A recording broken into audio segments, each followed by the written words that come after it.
이재명 당대표의 속개 선언으로 더불어민주당 최고위원회 회의를 속개하겠습니다. 네, 회의를 속개하겠습니다. 먼저 이재명 당대표의 모두 발언이 있겠습니다. 나는 환자의 건강을 가장 우선적으로 배려하겠다. 제네바 선언, 소위 의대 졸업 선서문이라고 합니다. 의사 여러분, 이 선서문을 꼭 지켜주시기를 부탁드립니다. 윤석열 대통령의 절대 안 된다, 단 한 명도 후퇴 없다, 2,000명을 고소하겠다라는 어제 발언은 문제를 해결하기보다는 정부와 의료계의 강대강 대치를 더 심화시킬 것입니다. 지금 현재 의대 정원이 3,000명인데 순차적으로, 점진적으로 증원시키는 것이 마땅합니다. 올 3월에 과연 2,000명을 거의 2배에 가까운 정원을 수용할 수 있겠는가라는 현실적인 문제를 고려할 필요가 있습니다. 의사들 파업 옳지 않습니다. 파업 또는 집단행동을 즉각 중단해 주시기를 바라면서 또 한편으로 정부 역시 충분한 논의를 통해서 가능한 대안을 만들도록 촉구합니다.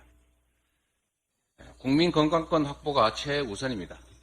필수의료, 공공의료, 지역의료 공백을 메워야 합니다.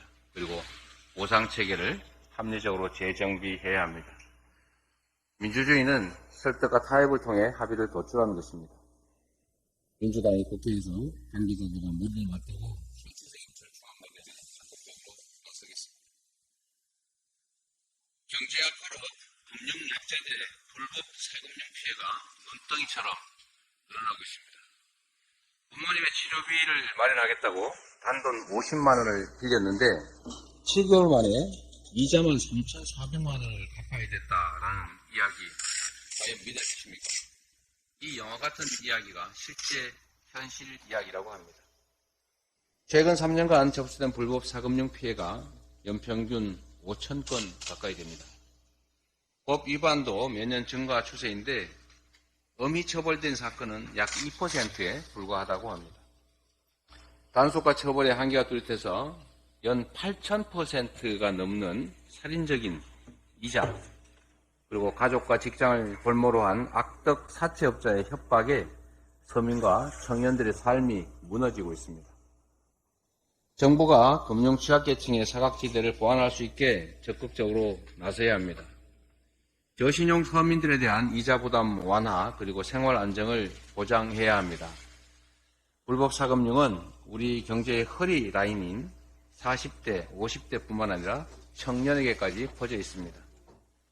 사회 초년생들도 스스로 잠재력과 기회를 발전시켜 나갈 수 있도록 정부가 보증과 지원을 확대해야 합니다. 또 한 가지 지적하고 싶은 것이 있습니다. 전에도 이미 말씀드렸던 것인데 불법 사금융 피해 지금 당장 해결책을 만들어내야 되고 충분히 가능합니다. 총선 끝나면 선거에 이기면 하겠다 이런 공약이 아니라 지금 당장 권한을 가지고 있고 실현 가능한 일이기 때문에 즉시 집행하시면 됩니다. 우리 민주당도 적극적으로 협의하겠습니다. 일정 정도를 넘는 정말 과한 사금융, 불법 고리 대금업에 대해서는 형사처벌을 가하고 빌려준 돈도 되돌려 받을 수 없도록 무효화시켜야 합니다. 이자제한법을 위반하면 대부업법을 위반한 법률 위반의 고리, 대부업 계약은 당연히 이자는 무효화시켜야 되고 일정 정도를 넘으면 원금도 무효화시키는 게 맞습니다. 지금 당장 할 수 있는 일, 나중에 선거에 이기면 하겠다라고 하는 거, 이런 게 대표적인 정책 사기 행위다라는 말씀 다시 한번 드립니다. 다음으로 홍익표 원내대표의 발언이 있겠습니다. 네, 해병대 최상병 사망 사건 관련돼서 또 새로운 내용이 나왔습니다. 윤석열 대통령이 최상병 사망 사건 초기부터 수사 관련 내용을 보고받았다는 정황이 드러난 것입니다. 군 인권센터가 공개한 김기한 사령관 문자 메시지 확인 결과 이종섭 당시 국방부 장관이 대통령에게 유가족 동향을 전달하는 등 정황이 드러났습니다. 최상병 수사 결과 보고받지 않았다던 대통령실 주장과는 다른 겁니다. 당시 일부 보도에서는 대통령께서 이러한 사건으로 지휘관이 교체되는 것이 맞느냐 하고 격노했던 보도도 있었습니다. 대통령은 유가족 동의안까지 보고받을 정도로 비상한 관심사항이었음을 시사하는 것입니다. 군검찰은 김기한 사령관의 문자 내용을 모두 확보하고도 군사법원에 증거로 제출하지 않았습니다. 임기훈 전 국방비서관 통화 기록에 이은 추가 은폐입니다. 더 이상 미룰 수 없습니다. 최상병 사망 관련 국정조사 빨리 해야 됩니다. 그리고 윤석열 대통령과 정부 여당에게도 경고합니다. 어찌어찌해서 앞으로 남은 3년은 이 수사와 조사를 피할 수 있을지 모르겠지만 임기 후에 분명히 이 내용으로 국정조사와 수사가 이루어질 것입니다. 지금 받을 건지 나중에 받을 건지 선택하십시오. 민주당은 어제 정책간담회를 갖고 양육비 국가 대지급 공약을 발표했습니다. 홀로 아이를 키우는 양육부모들도 아이와 함께 정책간담회에 참석했습니다. 정말 가슴 아팠습니다. 재산을 숨기고 양육비 이행명령을 지키지 않는 경우, 그리고 소송을 통해 양육비를 떼인 한부모들이 자신들의 어려움을 간절하게 호소했습니다. 이제 국가와 사회가 이분들을 외면해서 안 됩니다. 양육비 채무에 대한 이행명령, 재산 압류와 감치까지 모든 법적 수단을 동원해도 채무자 대부분은 재산을 숨기거나 잠적하며 법망에서 빠져나오고 있습니다. 우리 사회가 저출생을 극복하려면 홀로 양육화를 받는 경우에 아이들 문제를 반드시 해결합니다. 아이 출생을 장려하기 위해서는 이미 낳은 아이들을 잘 기를 수 있도록 책임져줘야 됩니다. 양육비가 중단되면 아동은 빈곤을 넘어 생존까지 위협받습니다. 한부모 가족의 아동 빈곤율이 무려 47.4%로 OECD 국가 중 4위입니다. 양육비 국가 대지급 제도는 이미 독일, 스웨덴 같은 양육 선진국에서는 수십 년 전부터 시행되고 있는 것입니다. 우리도 늦었지만 이제 시작해야 됩니다. 오늘 8개월 만에 열리는 여가위 법안소위에서 양육비 대지급 제도를 위한 여러 법안이 심사될 예정입니다. 더불어민주당은 적극적으로 노력하겠습니다. 여당도 화답해 주시기 바랍니다. 청년 일자리가 큰 문제입니다. 지난달 취업자 수가 1년보다 38만 명 늘었습니다. 취업자 수가 30만 명을 넘어선 것은 지난해 10월 이후 석 달 만인데요. 증가세를 이끈 것은 임시직과 60세 이상 고령 취업자입니다.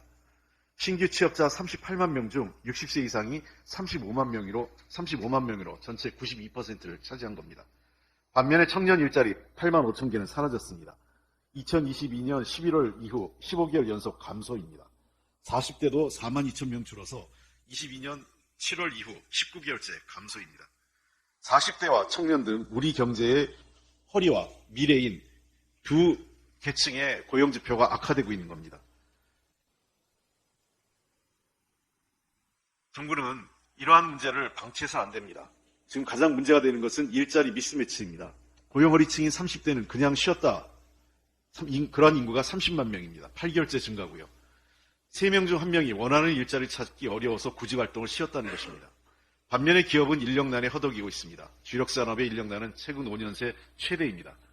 중소기업 인력난은 심각함을 넘어서 중소기업의 생존까지 위협받고 있는 상황인 것입니다. 윤석열 정부 출범 이후 청년 고용은 최악의 최악을 거듭해 왔습니다. 이제부터라도 정부는 청년 일자리 정책을 원점에서 불확실한 이벤트성 사업은 과감하게 정리하십시오. 청년 만족도가 높은 정책들을 선별해 집중 지원 육성해야 합니다. 대기업의 채용문이 닫혀 있습니다. 대기업 사정이 어려운 건 잘 이해합니다. 그러나 일자리를 위해서 민간 협의체를 구성하고 국회도 필요하면 적극 지원하는 방안을 찾겠습니다. 지금 청년에게 필요한 것은 청년들이 취업하고 싶은 일자리를 많이 만드는 것입니다. 윤석열 정부는 임시직 그리고 고령층 일자리가 늘어나는 것에 따른 통계의 함정에 빠지지 말고 청년의 현실을 직시해서 청년들의 일자리를 만드는 데 지혜를 모아야 합니다. 국회와 지혜를 모아주시기 바랍니다. 이상입니다. 이어서 정청래 최고위원의 발언이 있겠습니다. 정권 심판의 목소리를 입틀막 한다고요? 큰 코 다칠 겁니다. 윤석열 검찰 독재 정권의 폭정에 맞서 국민의 바닥 민심 위반 현상이 현장의 목소리로 확인되고 있습니다. 재래시장에 가보면 정말 장사 안 돼서 못 살겠다. 총선 날만 기다린다고 하고 식당에 가보면 정말 손님이 없어요. 이대로 못 살겠어요. 라며 윤석열 정권에 대한 분노를 여과 없이 드러냅니다. 요약해 보면 못 살겠다 정권 심판, 열받아서 그냥 못 있겠다고 아우성입니다. 윤석열 정권도 불안과 공포를 알고 있는지 국민들이 눈과 귀를 막고 입을 틀어막는 대국민 만행을 저지르고 있습니다. 도를 넘고 있습니다. KBS는 총선 영향 운운하며 세월호 10주기 다큐멘터리 방영을 연기한다고 합니다. 총선 전후 한두 달이 영향권이라는 매우 웃긴 이유로 방영을 연기한다면 이 또한 사실상 총선 개입을 자인하는 것 아니겠습니까? 공영방송의 정치적 중립성을 심히 침해하는 폭거가 아닐 수 없습니다. 방심위는 바이든 날리면 자막 방송한 MBC의 최고수의 징계를 하는 희대의 코미디를 또 저질렀습니다.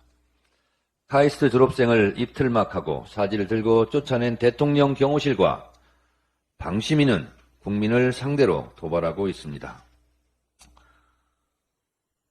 국민의 화를 더 돋굴 뿐입니다. 물리력으로 국민들의 입을 틀어막으면 국민들은 표로 정권의 입을 틀어막을 것입니다.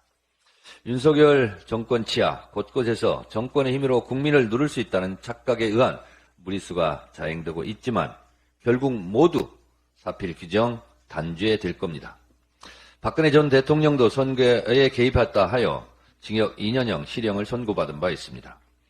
고 최수근 상병 사건 수사 외압 사건도 부익게도 보고드렸다는 것이 드러나며 새로운 국면으로 다시 불거지고 김건희 게이트 중 하나인 공공지구 특혜 의혹 사건이 폭탄 돌리기도 결국 처벌을 피해가기 어려울 거라 생각합니다. 디올백 여사 사건도 아직 미해결 상태이고 여전히 전국의 뇌관입니다. 국민과 정권이 싸우면 결국 국민이 이깁니다. 정권은 결코 국민을 이길 수 없다는 것을 임기 중엔 잘 모르는 것이 역대 대통령들의 불행의 씨앗이었음을 잘 새겨듣기 바랍니다. 못 살겠다 정권 심판, 열받아서 정권 심판, 이것이 총선 민심입니다. 이어서 고민정 최고위원의 발언이 있겠습니다. 선거가 다가오자 공작 정치, 조작 정치가 판을 치는 것 같습니다.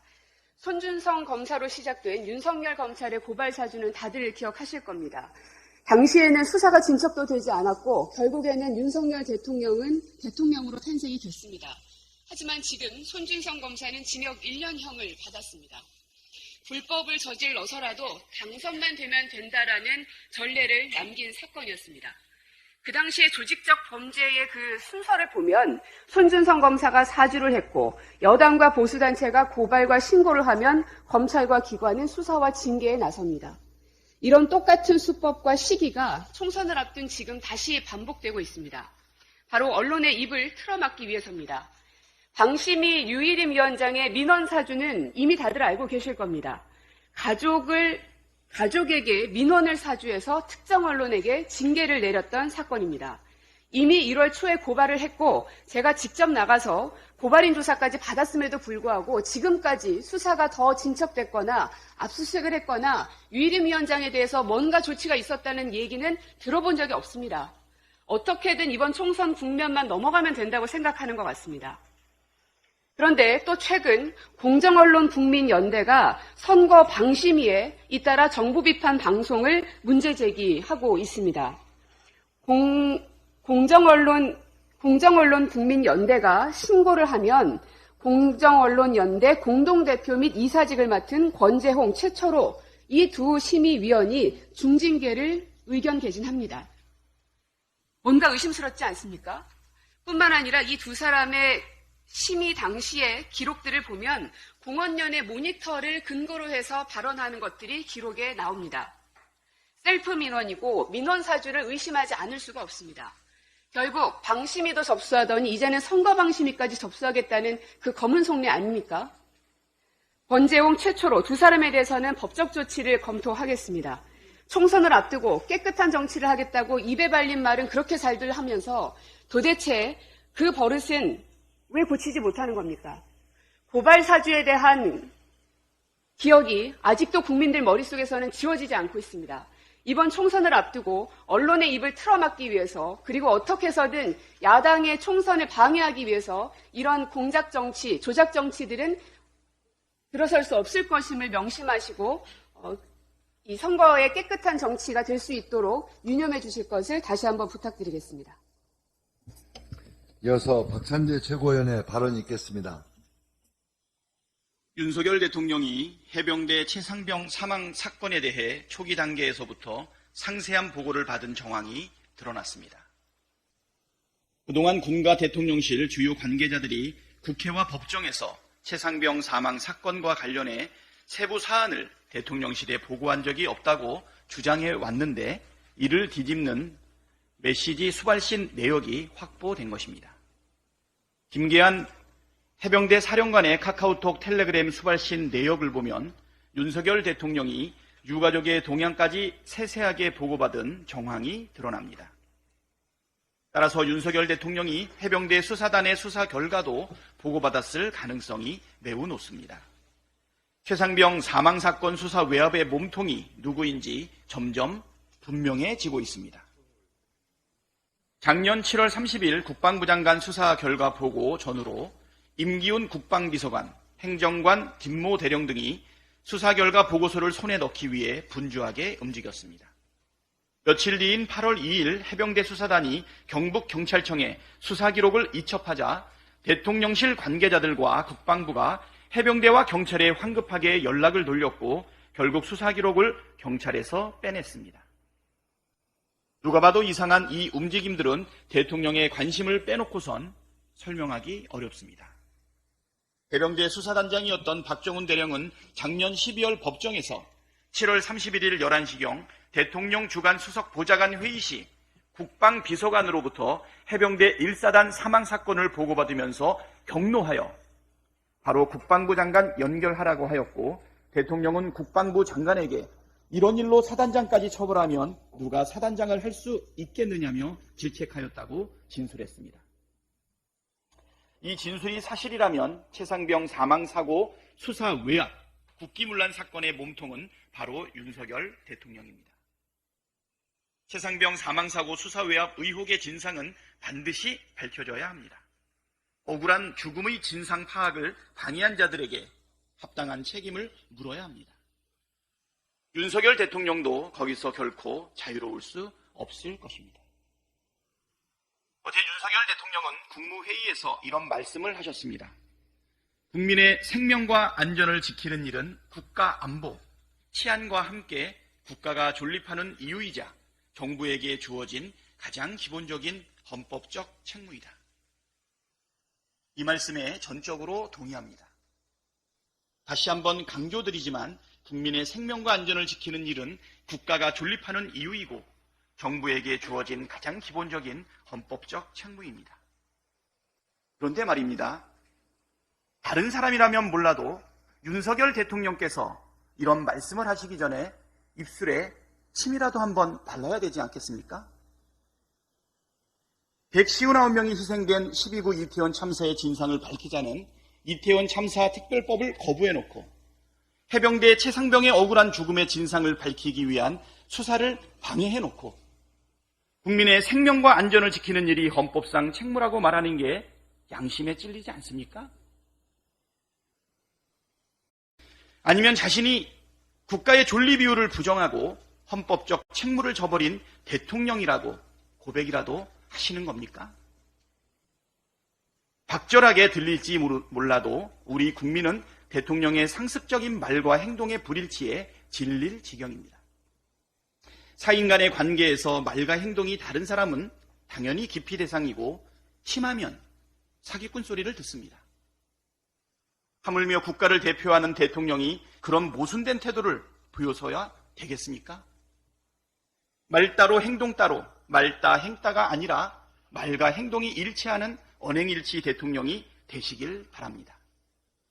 지금이라도 이태원 참사 특별법을 전격 수용하겠다고 선언하고 유족에게 진심으로 사과하십시오. 이어서 서영교 최고위원의 발언이 있겠습니다. 애들이 군에 보냈는데 아들이 싸늘한 죽음으로 돌아왔습니다. 대한민국의 어머니들이 분노하고 있습니다. 그래서 이 상황을 철저하게 수사해서 책임을 묻자고 했는데 그 책임을 묻는 과정에서 철저하게 수사한 박정훈 대령이 오히려 범법자가 되는 상황이 만들어졌습니다. 이 상황을 대한민국 국민 여러분 제자리로 돌려놔 주십시오. 이런 엄청난 일에 수사 개입이 있었습니다. 수사 개입이 과연 장관이 그렇게 개입했을까요? 이 수사 개입, 장관이 개입한 뒤에는 바로 윤석열 대통령의 대노와 경노가 있었다고 이야기가 나왔습니다. 그런데 손바닥으로 하늘을 가리지요. 이제 모든 것이 낱낱이 드러나고 있습니다. 오늘 최고위원들께서 이야기하신 내용 바로 여기 이렇게 드러났습니다. 김기환 사령관과 국가안보실 김영래 대령 간의 카톡 메시지입니다. 국가안보실 김영래 대령이 이야기합니다. 네, 사령관님 잘 확인했습니다. 라고 하자 김기환 사령관이 이렇게 이야기합니다. 장관께도 보고 드렸고 부위께도 보고 드렸다고 답장 주셨어. 라고 이야기합니다. 부위는 누구를 얘기하는 겁니까? 바로 대통령을 이야기하는 겁니다. 대통령이 개입되었고 대통령이 유가족의 동향을 낱낱이 보고받았다라고 하는 정황이 만천하에 드러났습니다. 윤석열 대통령 이러시면 안 되는 거 아닙니까? 또 수사 외압 과정을 직접 국방부 장관이 챙긴 정황도 드러났습니다. 국방부 장관의 군사부장관이 장관님이 통화 원하십니다. 라고 김기환 해병대 사령관에게 이야기합니다. 나중에 이첩하는 것으로 정확히 전해졌는지 궁금해하십니다. 이것은 문자 내용입니다. 통화는 더 많을 것입니다. 그랬을 때 김기환 해병대 사령관이 예라고 대답을 합니다. 박진희가 이야기합니다. 경찰로 이첩 여부 확인되었는지요? 라고 하자 김기환 이첩되었습니다. 제가 장관님과 통화할 때 확인되어 보고 드렸습니다. 이렇게 장관과 통화한 내용들이 또 있습니다. 이 과정에서 박진희가 묻습니다. 임성근 1사단장이 업무를 보고 있나요? 라고 하자 그리고 박진희가 박정훈 수사단장이 선 보직 해임 조치가 됐냐라고 묻습니다. 박정훈 수사단장이 보직 해임 됐냐라고 묻는 것입니다. 이 문자가 주고받은 이후에 저녁 7시경 군검찰과 경북경찰청으로부터 이 수사 기록이 이첩된다라고 경찰에 이첩되었던 수사 기록을 회수하게 됩니다. 이런 내용이 낱낱이 이제 만천하에 드러났습니다. 대통령실이 개입했고 장관실이 개입했습니다. 우리 아들이 싸늘하게 죽음으로 돌아왔는데 이 과정에서 그것을 숨기기 위해서 장관실과 대통령실 그리고 대통령의 경로, 대통령이 보고받은 내용들이 낱낱이 드러났습니다. 이와 관련해서 국힘당은 답변하십시오. 한동훈 비대위원장 답변하세요. 이와 관련해서 낱낱이 수사해야 되는 거 아닙니까? 그리고 윤지옥 원내대표도 이와 관련해서 국정조사 해야 하는 거 아닙니까? 강력히 요구합니다. 대통령이 담화에서 이런 얘기했습니다. 대담에서 따뜻한 대통령이 되고 싶다 그랬습니다. 따뜻한 대통령? 따뜻한 대통령입니까? 돌아보고 따뜻한 대통령 되고 싶으면 이와 관련해서 국민 앞에 사과하고 이와 관련한 국정조사 받고 그리고 철저한 수사 받아야 된다. 이렇게 촉구하겠습니다. 이상입니다. 이어서 장경태 최고위원의 발언이 있겠습니다. 따뜻하진 않아도 사기는 안 쳤으면 좋겠습니다. 연이은 공약 사기에 공약 부도를 반복하고 있는 윤석열 정부이지만 반지하주택 침수 참사를 겪고도 해도 너무한 수준입니다. 윤석열 대통령은 작년 2024년 예산안을 설명하며 선거 매표 예산을 배격해 절약한 재원으로 서민과 취약계층 사회적 약자를 더욱 두텁게 지원하겠다고 밝힌 바 있습니다. LH의 매입임대주택 추가 매입 실적이 연평균 2만 호에서 지난해 4,600호로 급감했습니다. 목표 대비 23%로 4분의 1토막난 실적입니다. 매입임대주택은 LH 등 공공주택 사업자가 기존 주택을 사들이거나 신축 예정 건물을 매입해 저소득층과 신혼부부, 청년 등에게 시세의 50에서 80%로 장기간 저렴하게 임대해주는 주택이 말합니다. 문재인 정부 때는 3년 평균 2만 호가량을 유지했습니다. 그런데 윤석열 정부 들어 매입임대 실적은 2년 연속으로 크게 줄었습니다. 2022년 1만 4천여 호로 줄더니 작년엔 3분의 1토막까지 줄였습니다. 윤석열 정부는 이미 2023년 예산안에서 공공임대 예산 5조 원가량을 삭감한 바 있습니다. 2022년 반지하주택 침수 참사로 인명피해가 발생하자 주거 취약계층을 공급하는 매입 전세 임대주택 물량을 늘릴 수 있도록 관련 지침을 개정했음에도 실제 예산은 깎아버린 것입니다. 특히 매입 임대주택 기금 예산은 올해 2조 4,300여 원으로 지난해 대비 4천여 원 감소했습니다. 지난해 역시 2022년 예산보다 5천여 원을 줄여 2년 사이 감소액만 9천억이 넘습니다.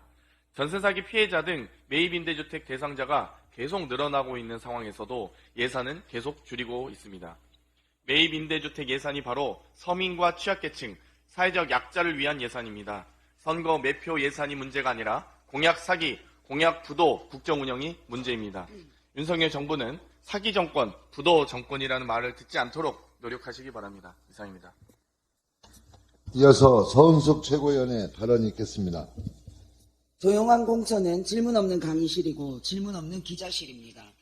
똑같은 현역 교체를 두고 한쪽은 비교적 조용한 반면 나머지 한쪽은 시끌벅적하다고 합니다. 국회의원이란 자리가 종신제가 아닌 이상 현역 교체는 불가피하고 그에 따른 일시적 진통은 늘 있어왔고 앞으로도 있을 것입니다. 그런데 단지 조용하다는 이유로 국민의힘은 일사불란의 안정적인 분위기라 하고 민주당은 갈등의 내홍을 겪고 있다고 합니다. 한마디로 조용한 공천과 시끄러운 공천이라고 표현합니다. 말만 들으면 조용한 건 좋은 거고 시끄러운 건 나쁜 것 같습니다.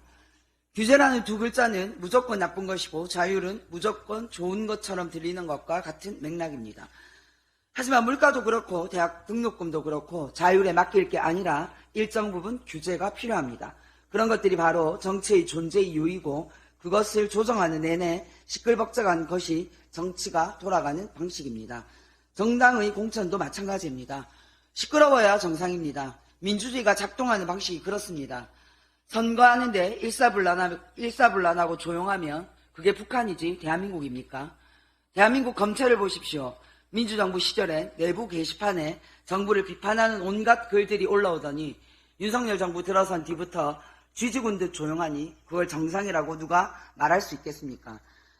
그런 맥락에서 검사 대통령과 검사 비대위원장이 검사들의 호의 속에 검사들을 공천하고 있는, 그래서 상대적으로 조용할 수밖에 없는 국민의힘의 조용한 공천보다 조금은 시끄러워도 동료 의원들과 당원들이 냉정하고 객관적인 평가를 바탕으로 진행되고 있는 저희 민주당의 공천이 우월하다고 생각합니다. 당원 여러분들과 지지자 여러분들께서는 흔들림 없이 같은 곳을 바라보며 함께해 주시길 부탁드리고 싶습니다. 조용한 공천, 조용한 민주주의는 질문 없는 강의실이고 질문 없는 기자실입니다. 최상병 순직 사건의 대통령실은 물론 V라고 지칭되는 대통령이 수시로 개입했다는 정황이 속속 드러나고 있습니다. 반드시 특검을 해야 제2, 제3의 최상병 사건을 막을 수 있습니다. 민주당이 반드시 과반 의석을 차지해야 합니다. 꼭 그러기 위해서 반드시 이겨야겠다는 절실한 마음으로 잠시 시끄러운 것이니 대진표가 완성될 때까지 조금만 믿고 기다려주시길 부탁드립니다. 마지막으로 박정현 최고위원의 발언이 있겠습니다. 지난 2월 16일 카이스트 졸업식에서 R&D 예산을 복원하라고 외쳐서 외친 졸업생이 입이 틀어막히고 그리고 사지가 들려서 끌고 나간 사태로 지금 온 국민과 대전 시민 그리고 과학기술자들의 분노가 날로 커져가고 있습니다. R&D 예산 삭감에 항의하다가 경호원들에게 끌려나간 카이스트 졸업생 신민기 씨가 지난 19일 아침 한 라디오 프로그램에서 신체적 제압 전 구두 경고는 전혀 없었고 끌려나간 뒤에 사실상 감금을 당했다고 주장했습니다. 강제 퇴장 이후 유성경찰서로 연행되기 전 행사장 근처에 있는 벌실로 이동해서는 나가지도 못하게 하면서 30여 분을 감금했다는 것입니다. 경찰은 체포 당시에 업무방해 체포 고지를 했다고 주장은 하지만 졸업식의 주인공인 졸업생이 끝까지 졸업식도 치르지 못하게 해놓고는 도대체 누가 누구의 업무를 방해했다는 것인지 기가 찰 노릇입니다. 어제 카이스트 학생과 모집원 4,450명이 이 사건에 대해서 성명을 발표했습니다. 성명을 발표한 4,456명의 카이스트 구성원은 이렇게 주장하고 있습니다. 카이스트 학위 수여식에서 대통령 및 경호처가 물리력을 행사한 과잉 대응 사건은 우리 구성원에 대한 명백한 인권 침해이며 더 나아가 대한민국 이공계 발전에 이바지하는 많은 카이스트 연구자에게 큰 실망감과 무력감을 준 개탄스러운 일입니다. 우리는 연구자로서 종교, 성별, 문화 그리고 어떤 정치적 견해와 상관없이 상호를 존중하고 연대합니다. 이번 학위 수여식에서 발생한 과잉 대응 사건에 대해 우리 카이스트 구성원은 결코 자시하지 않을 것이며 더 나아가 대통령은 과연 어떠한 법과 원칙에 근거해 우리의 삶의 터전에서 우리의 존엄성과 인권을 위협한 것인지 묻습니다. 다시 한번 이번 카이스트 학위 수여식에서 발생한 과잉 대응과 폭력적 행위를 규탄하며 대통령실에 이번 사태의 잘못에 대한 인정과 공식적인 사과를 강력히 촉구합니다. 이제 윤석열 대통령이 답할 차례입니다. 이상 발언을 모두 마치고 당 대표께서 최고위원회 회의를 폐하시겠습니다. 네, 회의를 마치겠습니다.